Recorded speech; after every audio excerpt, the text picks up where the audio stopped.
अब सरकारी आंकड़ों में भी देश में कोरोना मरीज 10 लाख के पार हो गए। शुक्रवार को आए आंकड़ों के मुताबिक एक दिन में सबसे ज्यादा मौतें और नए मरीजों का भी नया रिकॉर्ड भी बन गया।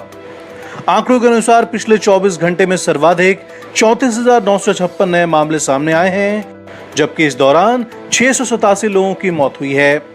अब देश में कोरोना संक्रमित मरीजों की संख्या 10,03,832 हो गई है, जबकि कोरोना से अब तक 25,602 लोगों की मौत हो चुकी है। देश में कोरोना के अब तक 3,42,473 एक्टिव केस हैं। इन सब के बीच अच्छी बात यह है कि कोरोना संक्रमित मरीजों के ठीक होने के आंकड़े तेजी से बढ़ रहे हैं। देश में कोरोना मरीजों का रिकवरी रेट 65.34% हो गया है और इस खतरनाक वायरस को मात देकर ठीक होने वालों की संख्या बढ़कर 6,35,757 पर पहुंच गई है। विशेषज्ञों का अनुमान है कि अगले 10 लाख मामले आने में 1 महीने से भी कम समय लगेगा, क्योंकि डबलिंग रेट 20.6 दिन है।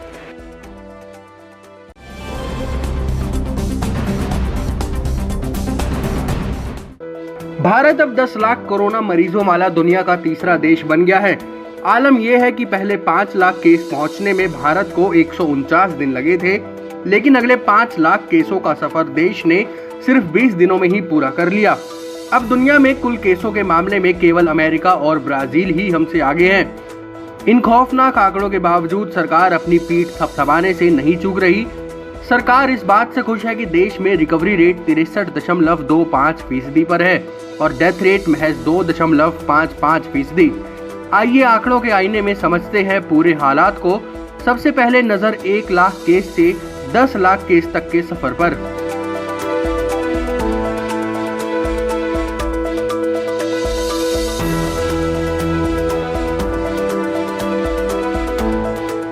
इसमें कोई शक नहीं कि देश में कोरोना की रफ्तार बेलगाम है। हकीकत यह है कि अमेरिका के बाद अब रोजाना सबसे ज्यादा केस भारत में ही आ रहे हैं। हालांकि थोड़ी राहत की बात यह है कि कोरोना से होने वाली मौतों के मामले में हमारी स्थिति कुछ देशों से अच्छी है।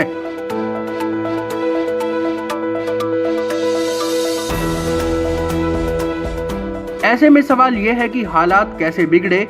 इसके लिए अनलॉक और लॉकडाउन के दौरान आए आंकड़ों का फर्क देखना दिलचस्प है। लॉकडाउन के दौरान न सिर्फ मौतें कम रही, बल्कि केस भी कम आए।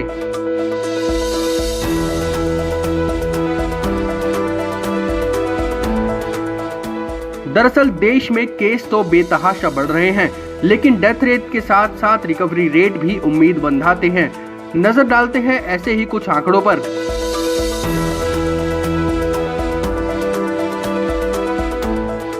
हालांकि डेथ रेट कम होने और रिकवरी रेट ज्यादा होने से ही बात नहीं बनती।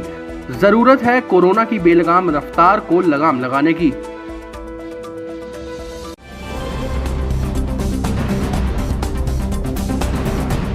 कांग्रेस के पूर्व अध्यक्ष राहुल गांधी ने देश में तेजी से फैलते कोरोना वायरस को लेकर एक बार फिर भविष्यवाणी की है। शुक्रवार को अपने एक पुराने ट्वीट को रीट्वीट करते हुए राहुल ने लिखा कि देश में कोरोना संक्रमित मरीजों की संख्या 10 लाख को पार कर गई है। इसी तेजी से कोविड-19 फैला तो 10 अगस्त तक पूरे देश में कोरोना पॉजिटिव मरीजों की संख्या 20 लाख से ज्यादा होगी। अपने इस ट्वीट में राहुल गांधी ने आगे लिखा कि सरकार को इस महामारी को रोकने के लिए ठोस और नियोजित कदम उठाने चाहिए। आपको बता दें कि जब 14 जुलाई को कोरोना संक्रमितों का आंकड़ा 9 लाख के पार पहुंचा था, तो राहुल ने इसी हफ्ते इसके 10 लाख होने की भविष्यवाणी की थी, जो सच साबित हुई।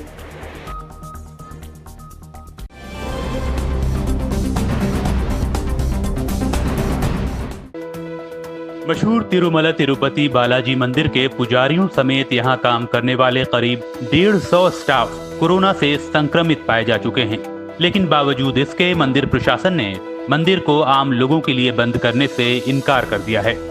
जो कर्मचारी कोरोना पॉजिटिव पाए गए हैं, उनमें 14 पुजारी और बाकी पुलिसकर्मी हैं, जो मंदिर प्रशासन के साथ मिलकर काम करते हैं।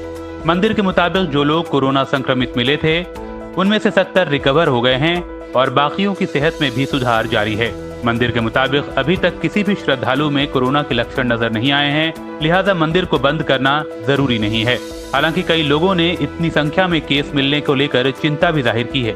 मंदिर को 11 जून को आम लोगों के लिए खोला गया था।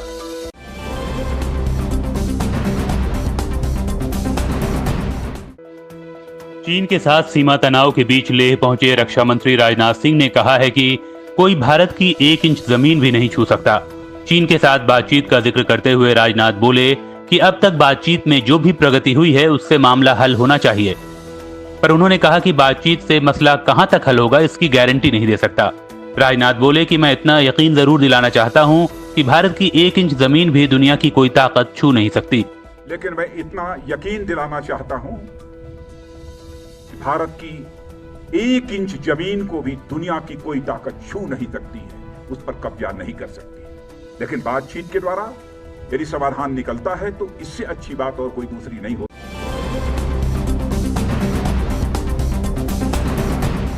राजस्थान की सियासी जंग में हाईकोर्ट ने फिलहाल सचिन पायलट को फौरी राहत दी है। राजस्थान हाईकोर्ट ने 21 जुलाई तक स्पीकर के नोटिस पर रोक लगा दी है, यानी 21 जुलाई तक स्पीकर पायलट समेत कांग्रेस के 18 बागी विधायकों पर कार्रवाई नहीं कर सकेंगे। वहीं अब सोमवार को सचिन पायलट गुट की ओर से दायर की गई याचिका पर फिर से सुनवाई होगी। शुक्रवार को सुनवाई के दौरान पायलट पक्ष से वकील हरीश साल्वे ने कहा कि मुख्यमंत्री के तानाशाही रवैये के खिलाफ आवाज उठाना फ्रीडम ऑफ स्पीच है, बगावत नहीं, इसलिए नोटिस को रद्द किया जाना चाहिए। अब 20 जुलाई को अभिषेक मनु सिंह भी अपना पक्ष रखेंगे।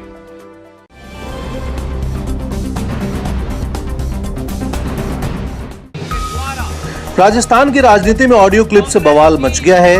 वायरल ऑडियो टेप मामले में केंद्रीय मंत्री गजेंद्र सिंह शेखावत, कांग्रेस से निलंबित विधायक भंवरलाल शर्मा और हिरासत में लिए गए संजय जैन के खिलाफ राजद्रोह का केस दर्ज कर लिया गया।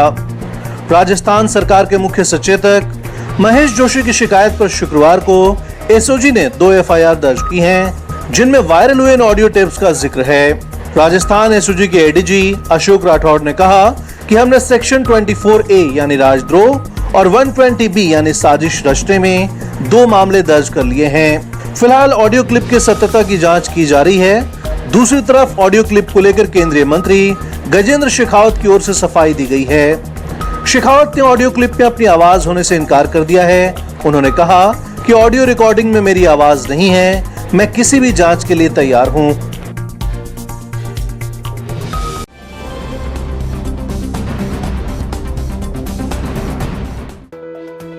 कांग्रेस के ऑडियो टेप में राजस्थान सरकार गिराने की कथित साजिश रचने के आरोपी केंद्रीय मंत्री गजेंद्र सिंह शेखावत ने कहा है कि ऑडियो टेप में उनकी आवाज नहीं है। केंद्रीय मंत्री ने बयान जारी कर कहा कि मैं हर जांच के लिए तैयार हूं। इस बीच राजस्थान के स्पेशल ऑपरेशन ग्रुप की एक टीम दिल्ली रवाना हो गई है, जो केंद्रीय मंत्री गजेंद्र शेखावत से पूछताछ करेगी। आपको बता दें कि राजस्थान के सियासी बवाल के बीच कांग्रेस ने ऑडियो टेप जारी कर दावा किया है कि केंद्रीय मंत्री गजेंद्र सिंह शेखावत, भाजपा नेता संजय जैन और कांग्रेस के बागी विधायक भंवरलाल शर्मा ने गहलोत सरकार गिराने की साजिश के तहत फोन पर विधायकों की खरीद फरोख्त पर चर्चा की। कांग्रेस ने इस टेप का हवाला देते हुए मंत्री शेखावत को बर्खास्त करने और उन्हें गिरफ्तार किए जाने की मांग की है।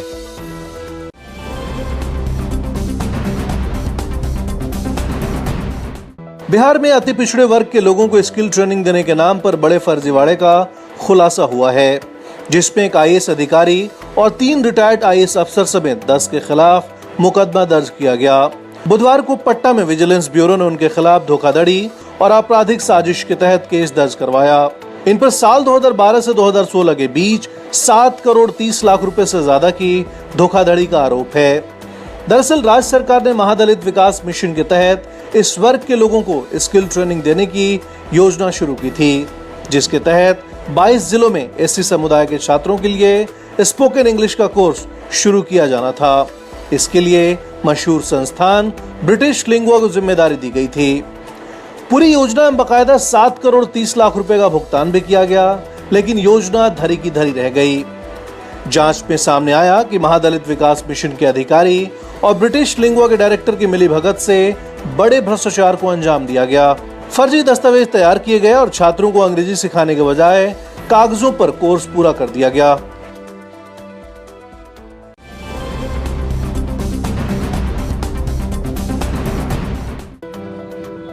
समाज सुधारक और द्रविड़ आंदोलन और राजनीति के जनक ईवी रामासामी पेरियार की मूर्ति पर भगवा रंग फेंककर माहौल बिगाड़ने की कोशिश की गई।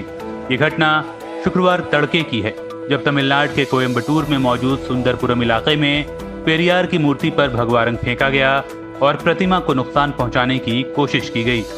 घटना की जानकारी मिलते ही भड़के डीएमके, एडीएमके और एमडीएमके वर्कर्स ने प्रदर्शन शुरू कर दिया, लेकिन पुलिस ने मोर्चा संभाल लिया। इस मामले में अरुण कृष्ण नाम के एक शख्स के खिलाफ केस दर्ज किया गया है, जो कि भारत सेना नाम के एक संगठन से जुड़ा है। पुलिस के मुताबिक आरोपी ने खुद ही थाने में आकर आत्मसमर्पण किया था और उससे पूछताछ जारी है। वहीं अब मूर्ति की साफ सफाई कर दी गई है।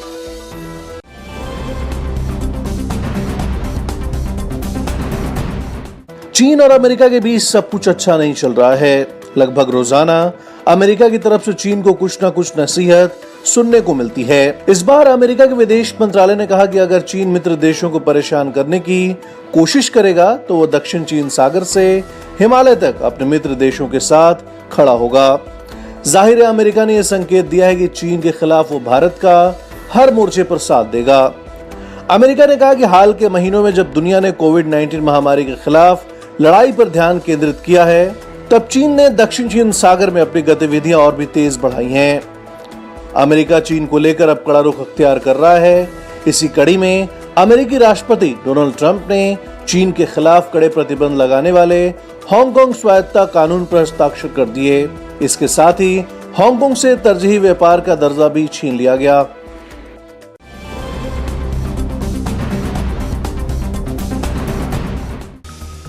महाराष्ट्र के गृह मंत्री अनिल देशमुख ने दिवंगत एक्टर सुशांत सिंह राजपूत आत्महत्या मामले में सीबीआई जांच से इनकार कर दिया है। सीबीआई जांच की चौतरफा मांग के बीच मीडिया से बात करते हुए देशमुख ने कहा कि मुंबई पुलिस ऐसे मामलों की जांच करने के लिए सक्षम है।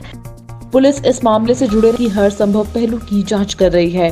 देशमुख ने आगे कहा कि अब तक मुंबई पुलिस को सुशांत आत्महत्या मामले में कुछ भी सनसनीखेज नहीं मिला है।